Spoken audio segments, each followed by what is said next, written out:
have questions about long arm quilting? Well, today we have a special guest that can help. Hi, it's Donna Robertson. And Fran Morgan with Fabric Cafe. Today we have a very special guest, Lucinda Cox. And Lucinda does lots of our long arm quilting. Thank you so much for being here, Lucinda. Thank you. It's great to be here with you guys today. Awesome. So with Lucinda here, we thought we would get some great tips on long arm quilting. So long arm quilting is actually a machine that is track mounted. So it's on a table and the machine moves back and forth across the table, and you are able to quilt the throat space between the two bars where you have the back and the batting and the top laid in, and you can, my throat space is about this big, so that's what I'm going to say. You can quilt that much at a time, then you roll the quilt up, and you realign the quilt, and you quilt the next section. So instead of you moving the quilt around under a domestic machine, the quilt head is moving across the entire width of that quilt.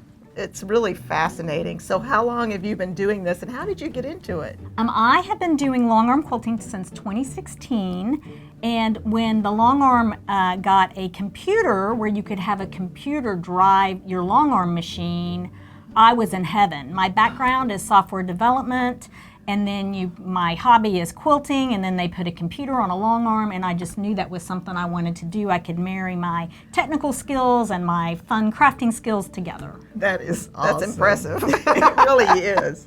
Well, what should people expect whenever they send a quilt out to a long arm quilter? So if you're sending a quilt to a long arm quilter, you want to ask several questions. You want to know what their turnaround time is. You know, they could be 6 months turnaround time or a week turnaround time. And if you're in a hurry, you would hate to give it and then find out later it was 6 months.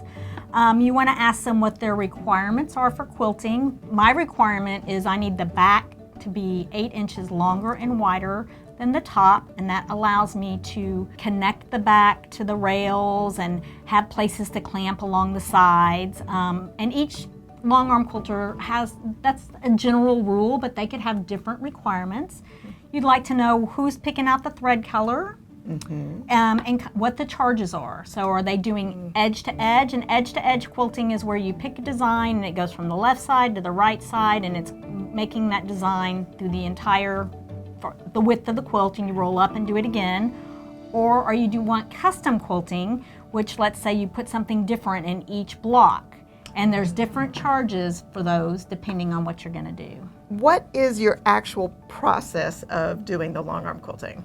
So my process is I'll meet with you, you'll bring me your quilt tops, I'll ask some questions about, who is this for? Is it for a girl or a boy? Kind of get some background on where that quilt's gonna go. And then I take a picture of your quilt top, and I have some software that I can overlay designs on top of that picture and the scale that I'm suggesting for quilting. Oh, I love it. Yeah. And I'll send you 3 designs in email. And then you can say you'd like to see in a larger scale, a smaller scale, or maybe you don't like any of them and you want something else, and you can tell me that, and we'll keep going back and forth until we pick something out. And that gives you some idea of what you're going to get when you get the quilt back to pick it up. How do you go about picking a design if someone is just totally lost? And I remember my very first long arm experience, I was like, well, I don't know. Well, what do you think? I was ready for the long armer to just take my hand and walk me through it.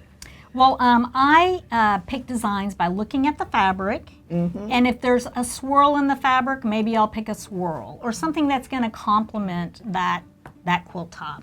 So that's my main thing that I do is I look at it, and then I try to send designs. Maybe some are a little bit more dense, and some are a little bit more loose, depending on, the piecing. The piecing, yes.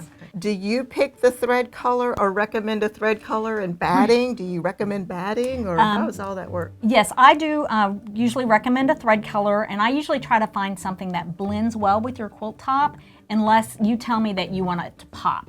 Like Fran will tell me sometimes, I need that to pop, so we'll pick a little bit darker thread color. And for batting, I sell batting in my long arm business, and so when you meet with your quilter, you might ask them that. Oh, so you could bring, tip. if you don't have your own batting, they could supply it for a price, or you can go purchase batting and buy good quality batting. Oh, yes, absolutely. Definitely. It's important. It is. It's kind of like, have you ever heard you put carpet in your house and you always want the pad to be better quality than the carpet itself? Yes. I know carpet's not real popular, but but I've heard that too. So batting is probably similar. Like you Yes, want a yes. really, really good batting. Yes, yes. All right. Well, that's wonderful. So what advice would you give to a new person that wanted to try long arm quilting? Well, the advice I would give is be curious and don't be afraid. So there are Facebook groups out there that are probably for your machine, and if you have a computer, there's some for your computers that you purchase to go with your long arm. And I would say join all those, watch YouTube videos, and then go find a local group that does charity quilting and get some of their charity quilts and quilt on their quilts, because it's a great way to learn, and if you have a little oops, it's not going to be the end of the world. That's an excellent idea. And so they just volunteer to do Yes, that. Oh, that's yes. awesome. so you can learn. I Yes. love that. I do too. Yeah, and you're serving two purposes. You're learning and you're doing something wonderful for a charitable organization. Exactly. I love Yes. that. I do too. So, are there any special tools that you use or things that you like to have close by whenever you're doing your long arming? So, well, I always have scissors to snip threads, and I always have my lovely Jack the Ripper seam ripper just in case he's needed. But I have across the top bar of my take-up bar for the backing a long measuring tape with a 0 center, and it's got pink little tabs in it. And so when I load a quilt, I'm able to say where the sides of that quilt are, and I can kind of keep it more square as I roll up to make sure that everything's lining up. So, is that a tool or is that something that you made up? Oh no, it's a tool. You can buy it at Oh, okay. a local quilt store or sewing shop. Okay, so we have a really special treat. We have chosen 3 quilts that we would like to get Lucinda's advice on how she would quilt them. Okay. So it's going to be very fun. So let's jump in and look at one of the quilts. So this quilt is our modern art quilt. This one is a great one to really show off, a great fabric because we have lots of places here, a nice big block to really give it some color.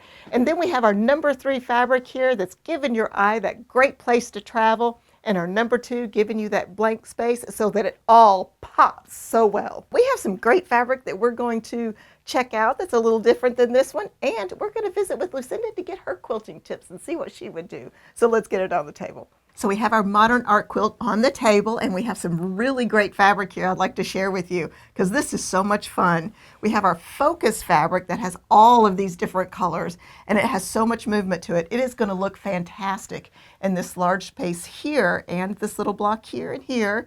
And you can see how these colors will just be amazing. And then our number 2, we have our white because we want our pop and our contrast so that you can really see the piecing on the quilt, because that is really important on this one because it is really a piece of art. Mm-hmm. So we've got our white here, and it's going to go everywhere the white is on the quilt. And then we've done something just a little different, which I love. We've pulled in a nice royal blue in place of our black here. I love this blue. I think it kind of gives it a really nice pop without being quite maybe as harsh as the black is, and it looks fantastic with this focus fabric. So you can see from the image on the screen how well all that color just works in those squares, and the blue really sets it off, gives you a place for your eye to travel, and there's still lots of pop and just wonderfulness on this quilt, still very modern looking.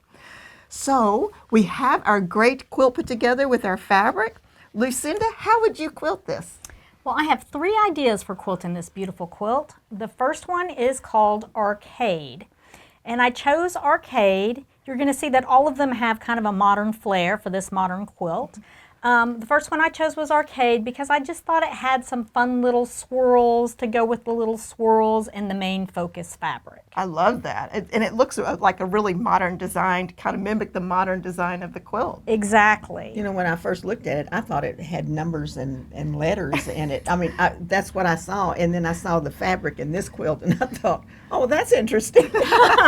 but it is kind of, it's a really great design. I like it. Yes, Yeah. it quilts out beautifully. The second one I chose was called Kapow, and that just kind of, I thought, gave it a little movement across the quilt. That's very cool, almost a little burst Yes, a little burst. A little burst. Yes. And you notice that these quilt designs are in a contrasting color over the quilt top. When I actually do the quilting, I choose a thread that blends with the quilt top, and we'll see that in just a minute. Okay, very cool. And the last idea I had was radiate, which happens to be the same pattern that's quilted on the quilt that the original quilt we saw that had the black number 3 fabric. And I chose that for the same reason. It just has some movement to it that I thought would look nice on this quilt top. And it's really cool too because the piecing on the quilt is very angular. It's very square. And the, what do you call it? The radiate has a curve to it. So it kind of has this juxtaposition, I guess, that's very cool, that gives it some curve and some movement. I love it. Thank you. I love it. So any tips on why choose one over the other, or is it all just personal preference? I think it's pretty much personal preference.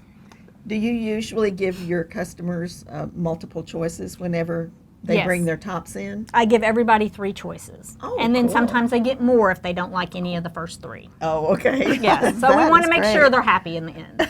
Well, you Yes. mentioned that about the thread and how you had that contrasting color on the image that we showed, but here is in the white. Yes, Yeah. so I chose white for this one since there was a lot of white in this quilt. But the back of this quilt is hot pink, and so I chose a light gray thread because I thought a white thread would pop too much. Oh, now that's very interesting. A different color on the back than the front. Yes. And it still looks amazing on the front, and it looks amazing on the back. So perfect. I would have never thought of that. It is fun to see the gray on the back like that. Yeah, absolutely.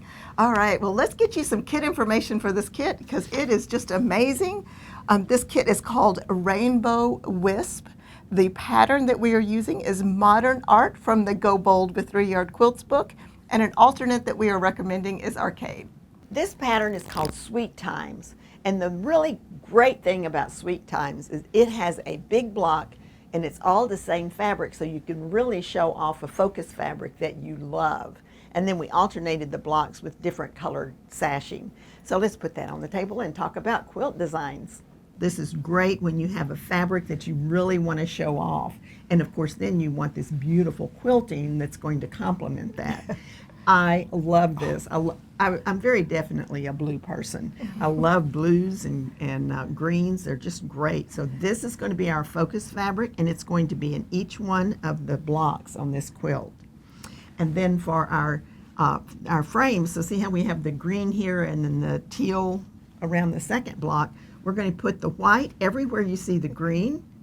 And then for the number 3 fabric, we're going to put it where you see the teal over here. It's so pretty. Look how It is beautiful beautiful. It that is goes beautiful. together. Oh, well, let's quit talking about how beautiful it is and show But an you know, image. what else I noticed on this is a directional fabric, and this pattern works perfect with directional fabric. Good point. So really good tip. So if you have directional fabric and you need to use it, this is a good pattern, and this is going to work perfectly. That's right, it is.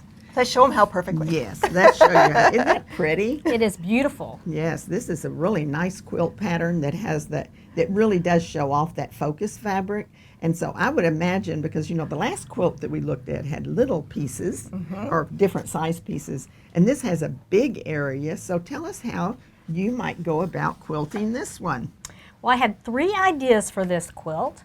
The first one is called Jessie Swirls, and much like the original quilt we saw, Sweet Times, which had swirls on it, this is just an overall swirl pattern, which I just think kind of just is a great pattern to just be an all-over quilt pattern. Okay. The second idea is called Magnolia, and I chose that because your focus fabric has magnolias on it, and I thought it would be fun to, you know, feature that as your quilt pattern. That is a fun idea. Yeah. And what about thread color? I would suggest on these quilts, and when I send you an email, I suggest a thread color. I would suggest a cream thread color because it will just kind of melt in the background and show off those focus fabrics that you have. I think that's a great idea because otherwise you're going to have you'll get that too much contrast. And this is a really soft and romantic kind of quilt. It is. Good idea. The third option I talked about was called Snapdragon, and it is a pattern that has butterflies in it. And I just see this fabric and I think about spring and butterflies, and that's why I chose that. That is very nice. I like that one too. Boy, I would have a hard time choosing. That's why we just asked Lucinda to choose for us. Because we always get them back and it's kind of like a surprise to us and we go, oh wow, that's gorgeous. And she has very good taste. She does. Okay, you. so this particular kit is called Peaceful Magnolias, and the pattern is Sweet Times from the book Easy Peasy 3-Yard Quilts. Now this quilt is called 9+1, and this is a really good one. It's one of our go-tos around here because it's so fast and easy to put together. We have a nice block here, a 9 patch as our alternate block here using our fabrics 2 and 3, and it really does showcase a focused fabric well and gives you plenty of fun and whimsy and movement, just what you want in a really fast to put together quilt. So let's get it on the table, see what kind of fabric we have for you, and some great long arm suggestions. So ladies, we have some fun fabric for our 9+1 here. We have these great galloping horses, and I love this fabric because, you know, every little one and big one loves horses. And this is great because this is also a directional fabric, and it's going to work perfect in our square right here, which is going to be our focus square. And guys, if you want lots of extra tips on using directional fabrics in your quilts, be sure to watch the video that is linked in our description below. Now our second fabric here, our number 2, is going to go everywhere the white is. Isn't this fun? It's got ropes. I love that. And this is going to work perfect for number 2. It is not a directional fabric, and it's going to be able to work perfectly on our border and our 9 patch. And then for our number 3 fabric, it's just not just a plethora of horse things here. Yeah. It's adorable. So we have our horseshoes here, which is this wonderful kind of a dark, rich gold that matches all of our horses in here. That's going to go everywhere the little pink dot is there, and that's just going to be a great 9 patch between those two. So here we go. You can see those horses galloping across the quilt there, and those great big blocks, and our 9 patch made with our horseshoes and our rope. It just worked out so perfectly. All right, so Lucinda, how would you quilt this quilt? Well, I have 3 options for this quilt. The first one is horseshoes. And I'm going with the Western theme because it's a Western quilt, right? Perfect. So the first one is horseshoes. And that just brings out this horseshoe fabric that's in the quilt. The second one I said was I'll go non-Western theme, and it's called Twister. I guess you can think of twisters and Western, but it's an all-over pattern that I just thought would be an interesting pattern that's not so much Western themed. That's cool. And then the last one is called Yippee-Ki-Yay, and it has the cowboy hat and the boot and the star, which I That also is thought so would fun. look cute. Oh, I love I that. have a question for you. So the focus fabric is very dark, and then we have the white, and then we have the mid-tone for the number 3. What color thread would you use on this one? For this quilt, I would use a thread that I have that's called khaki, but it reads gold. So it just would kind of blend all the way through across that quilt What a top. great idea, because then it would show on the galloping horses. It would show too. on, yes, it would. Well, that's a great idea. I was standing here looking at it going, I don't know what I would use, because I wouldn't want to use white, No. because that would be too stark on the horses. Right. See, this is why we let her pick our thread So colors. I guess if you have those extremes, a really dark and then a really white and then a mid-tone, you would go mid-tone thread so that it would show up. Yes. Oh, yes. that's a great tip. Good tip. Love Good that. tip. Love that. All right, let's get the kit information on this one. This one's so much fun.